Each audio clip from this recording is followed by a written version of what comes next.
This is the incident of 10th April 1912. RMS Titanic, the world's largest and most luxurious ship in its time. It set out on its first voyage. It was traveling from Southampton, England to New York. All kinds of people were on board, renowned industrialists and actors as well as immigrants who were on their way to America in search of a better life. It was being commanded by a 62-year-old senior captain, Edward John Smith. There was a lot of excitement regarding this ship among the passengers, public and the media. It was not only the world's largest ship, around 269 meters in length and more than 53 meters high. The luxury on this ship was awe-inspiring. In those times, it cost $7.5 million to build the ship, which if you take inflation into account, it is equal to $400 million today. The facilities and decorations inside the ship could even leave a 5-star hotel behind.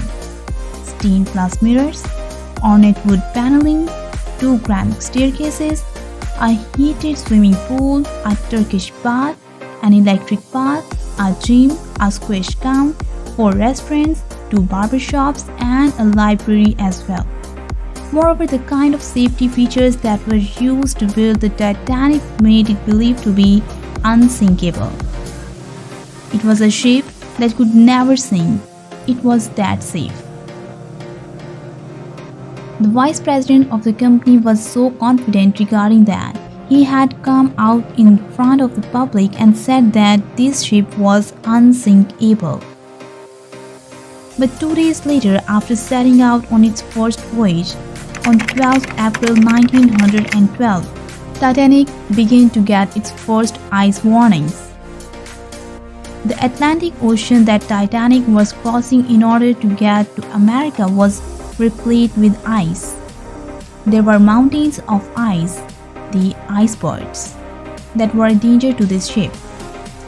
These warnings are not an unusual thing.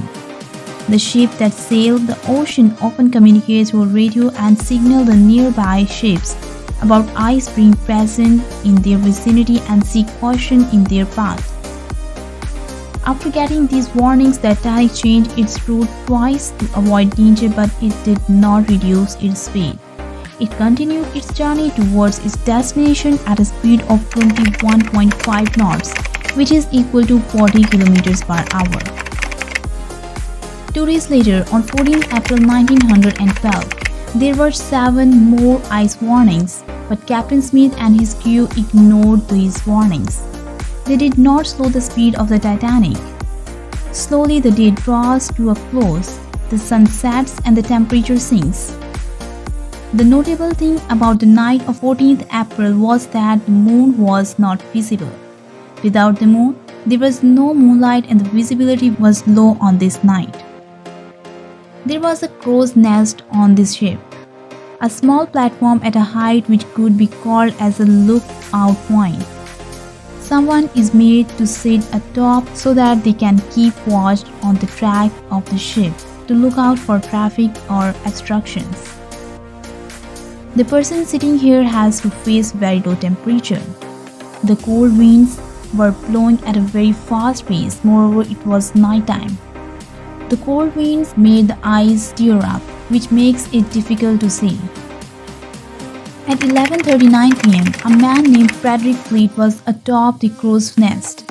Suddenly he saw before himself a huge iceberg. He rang the bell twice quickly so that the people below could be alerted.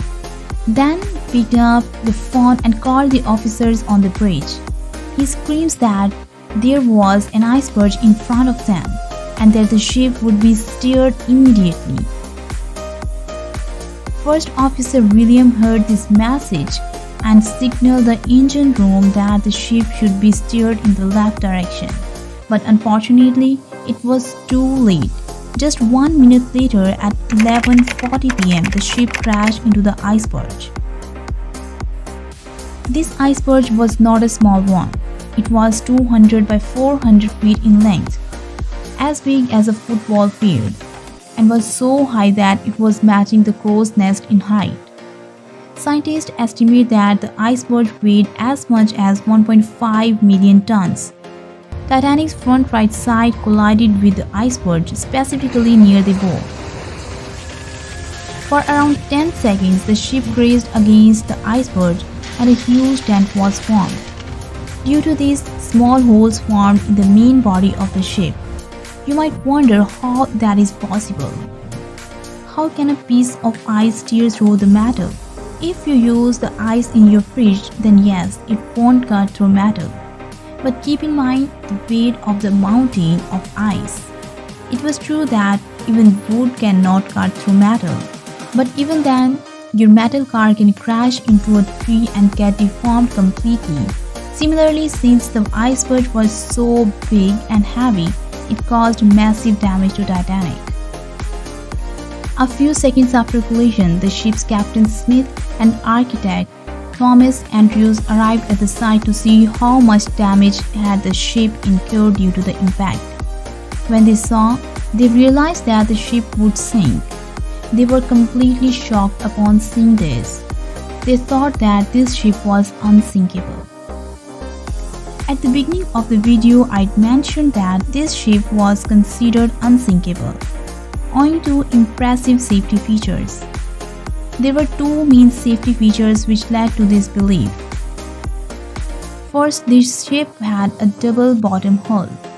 The main body of the ship is called a hull. A double bottom hull would mean two layers. Even if one layer below got damaged, the second layer could save the ship. Second, the hull of the ship was divided into 16 separate watertight compartments. Even if 4 out of 16 compartments were filled with water, the ship would still sail. It would make no difference to the ship. But the impact created by the iceberg was on the side of the ship. The double bottom hull proved to be of no use. The sides only had one single layer. Second, the impact was so large that 6 out of 16 watertight compartments were totally breached. Water was filling in all of them. The limit was 4. The damage to 6 compartments meant that the ship could not be saved from sinking. The unsinkable ship would sink. 20 minutes after collision, Captain Smith ordered his crew to send a distress call over radio. The nearby ships would maybe detect it and come to save them. Senior radio Jack Phillips turned out to be the hero of our story. One after another, he began sending distress signals. There was no response. He sent another and another. There must be some ship out there that would pick up their distress call. 20 minutes later, at 12:20 am, there was a ship called RMS Carpathia that was present near the Titanic. It detected the signal. He spoke to the operator of Titanic over radio and directed his ship to move towards Titanic and go save them. The problem was that despite its closeness, this ship was 107 kilometers away. Even if it moved towards the Titanic at its top speed, it would take 3.5 hours to reach the Titanic. Would the Titanic ship stay put for 3.5 hours? As for the passengers on the ship, they were not that scared. Most of the passengers believed that the Titanic was an unsinkable ship. There is no need to worry. After all, the company that put out ads claimed this again and again. So yes, they might have hit an iceberg, but the ship would not sink. For this reason, the first lifeboat that went down had a capacity of 65 people, but only 28 went. Half the lifeboat remained empty as it was lowered. With the passage of time, compartments began to be filled with water, one after the other. The ship began to tilt. Gradually, the passengers realized that the ship would indeed sink. When this realization dawned, there was chaos and people began to run around in panic. People began to fight with one another for a seat in the lifeboat. The problem was there was a scarcity of lifeboats on the ship. There were only 20 lifeboats which could accommodate only 1,200 people approximately, but there was around 2,200 aboard the ship. At 2:05 am, the last lifeboat was lowered from the Titanic, but 1,500 people were still on board. In this chaos, some people tried snatching their place in the lifeboats, but some people had accepted their fate and stayed back in this ship. As per eyewitnesses, the ship broke into two halves at around 2:20 and then slowly began to sink. It did not take even 3 hours for the unsinkable ship to sink. Of the 1,500 people aboard the ship, either drawn with the ship or the ones that knew how to swim were killed by the freezing water. The water was so cold that they could not have survived longer than 15 to 20 minutes. When the ship Carpathia arrived at the site at 4 am, all they could see was debris floating on the water. They searched for the survivors in the vicinity. The ones they managed to save had already boarded the lifeboats. The 700 people who were on the lifeboats were saved. There are many myths about the Titanic, and one of the most well-known ones is that Titanic had no binoculars. But this is not true. In fact, the lookouts on Titanic, including Frederick Fleet, did have access to binoculars. Unfortunately, due to the last-minute change in officers before the voyage, the key to the locker containing the binocular was misplaced, and they had to rely on their eyesight. Another myth is that Titanic crew ignored multiple iceberg warnings. While the Titanic did receive several iceberg warnings, it is not accurate to say that they were ignored. The ship's course was adjusted slightly, but the speed was not reduced, which ultimately contributed to the disaster.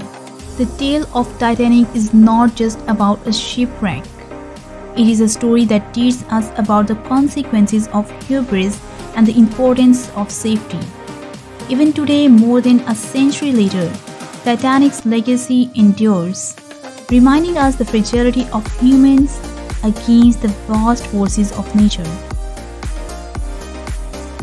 If you found this story interesting, make sure to check out my previous video on NASA's discovery of aliens. Don't forget to like, subscribe, and hit the bell icon for more fascinating stories from around the world. See you next time. Until then, stay curious, stay informed.